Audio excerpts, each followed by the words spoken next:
pour démarrer cette émission, nous sommes avec Chantal Attia. Bonsoir Chantal, bienvenue sur RTL. Bonsoir Isabelle. Alors vous êtes coach de vie. Tout à fait. Qu'est-ce que c'est coach de vie? Mais c'est pour accompagner les gens dans dans des situations de leur vie où ils sont dans des périodes de changement, de crise. Et en fait, ça diffère d'une thérapie classique dans le sens où on s'occupe justement de la période charnière du changement. Alors, quelles sont les personnes qui viennent vous voir justement pour bénéficier de vos conseils? C'est ouvert à toutes les personnes qui ont envie d'être accompagnées dans leur période de changement. Donc ça peut être aussi bien un changement professionnel qu'une séparation, qu'un deuil, tout changement. Vous travaillez avec des entreprises également. Nous allons parler donc avec Chantal Attia des moyens que l'on peut se donner pour changer de vie. Vous avez écrit un livre d'ailleurs qui s'appelle Réaliser l'union, un processus de conscience aux éditions Le Souffle d'Or. C'est quoi en quelques mots le thème de ce livre? C'est justement comment nos pensées influencent nos comportements et comment justement changer nos pensées pour arriver à des résultats différents. Et aussi un chapitre très important sur les émotions. Donc vous voyez qu'on parle de la même chose. Finalement, vous êtes tout à fait complémentaires. Oui, ce sont vraiment deux choses. Parce que tout simplement, nous sommes tous des êtres humains et l'être humain fonctionne sur des principes qui sont physiologiques et donc qui sont les mêmes pour tous les êtres humains. Donc on retrouve obligatoirement les mêmes principes dans l'hypnose, dans ce que je fais, parce que nous sommes des êtres humains, que nous fonctionnons physiologiquement de la même manière. Après, c'est à chaque personne de choisir l'approche qui va plus lui convenir, que ce soit l'hypnose, que ce soit un accompagnement tel que je le fais ou une autre approche. Mais les bases restent toujours les mêmes. Bien sûr. Chantal Attia, qui est en face de moi, a envie de participer à cette discussion. Alors allez-y Chantal, donc vous êtes coach de vie et vous entendez effectivement ce que dit le docteur Gomez. Donc comme je disais tout à l'heure, comme nous sommes des êtres humains, d'un point de vue universel, nous fonctionnons tous sur les mêmes principes, donc croyances, émotions. Tout à l'heure, vous me disiez quelle était ma spécificité. En fait, moi, je travaille sur les freins au changement, c'est-à-dire les personnes qui mettent tout en œuvre pour arriver à un résultat et avec toute leur bonne volonté, qui n'y arrivent pas parce qu'effectivement, ils ont en eux, inconsciemment, un frein qui les empêche d'obtenir le résultat. C'est un travail qui est tout en subtilité, parce que là, on est, comme disait le docteur Gomez, lui, il travaille sur un changement de rituel.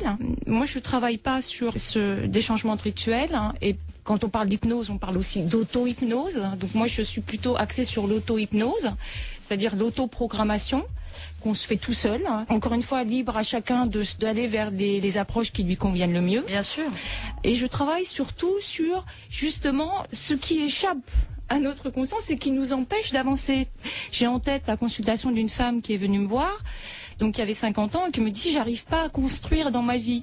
Il fallait donc trouver la raison. Et en écoutant son chemin, finalement, je me suis rendu compte, donc dans le cours de sa consultation, c'est que tout simplement, à chaque fois qu'elle changeait de métier, elle repartait à zéro.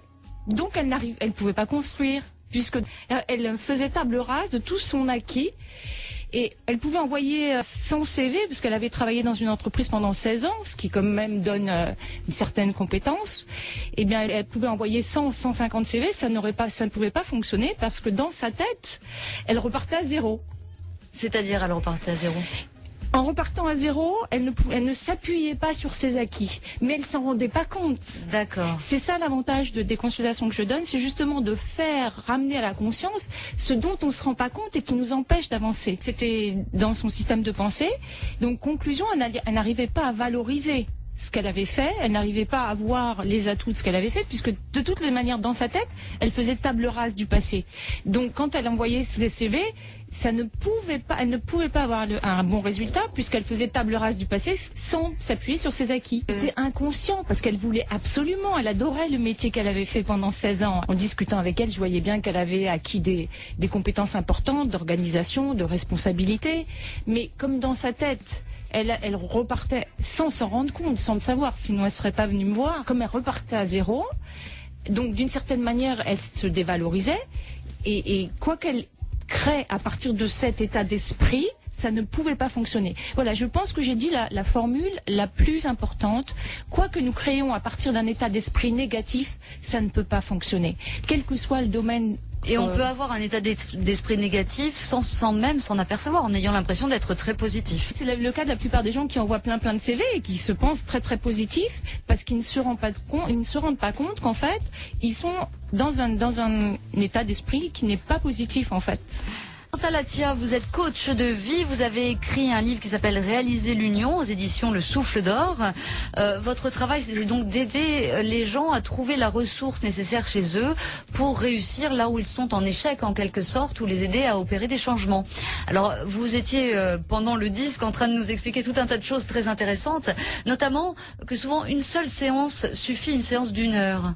Oui, oui, oui. Et je sais que ça peut être surprenant, mais c'est la réalité. Il y a beaucoup de gens qui prennent une consultation avec moi et qui se demandent comment c'est possible. Et oui, pour changer fondamentalement sa façon de voir les choses. Par exemple, vous nous parliez de cette personne qui envoyait des CV partout et rien n'aboutissait parce qu'elle avait une position négative.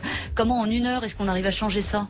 C'est à la fois les compétences, les connaissances que j'ai acquises, et puis ce qui fait que c'est le métier que je fais, c'est-à-dire le talent pour ça. Et sinon, si j'avais un talent pour être peintre, je serais peintre. Mais comme j'ai le talent pour ça, c'est ce que je fais. Comme je disais, il n'y a pas besoin de venir me voir tous les 15 jours, ni toutes les semaines. Et en fait, une consultation peut permettre d'avancer durant plusieurs mois. J'ai des gens qui prennent une consultation, 2 consultations. J'ai une personne qui est venue me voir 2 ans après, parce qu'elle avait un blocage dans sa vie, qu'elle savait comment je faisais. En une consultation, c'était résolu. Elle a pu repartir sur ses rails.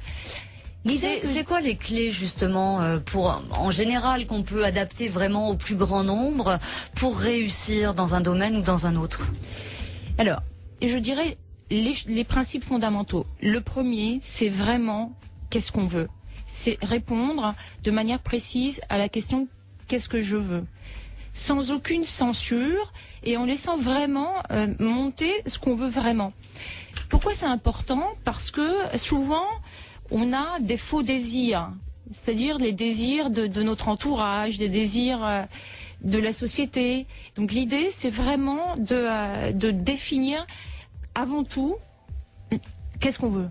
Et c'est la première question que je pose aux gens qui viennent me voir en consultation. C'est pour ça que je passe pas du temps dans le passé. Vraiment, l'idée, c'est les gens sont à Paris, ils veulent aller à Nice. Ça m'indiffère complètement de savoir s'ils sont passés par Moscou, Bruxelles, s'ils ont fait 3 fois le tour du monde pour arriver à Paris. Aujourd'hui, ils sont à Paris, ils veulent aller à Nice. Et moi, l'intention, c'est de les aider à aller à Nice. Alors, si des événements du passé remontent spontanément et naturellement dans le cours de la consultation, parce que c'est ça qui empêche d'avancer, alors ils sont traités. Mais c'est franchement pas le but de savoir qu'est-ce qui s'est passé avant qu'ils arrivent à Paris. Et ce soir, donc, nous sommes également avec Chantal Atia. Alors, Chantal Atia, un dernier mot, peut-être un mot de la fin pour voir la vie du bon côté. Aimez-vous. Ah ben voilà. Ça vous attendiez pas celle-là. Ah non. Aimez-vous, apprenez à vous aimer. Levez-vous le matin en vous disant qu'est-ce qui me ferait plaisir aujourd'hui et faites-le. Aimez-vous et c'est la grande clé pour s'accomplir et se réaliser dans sa vie.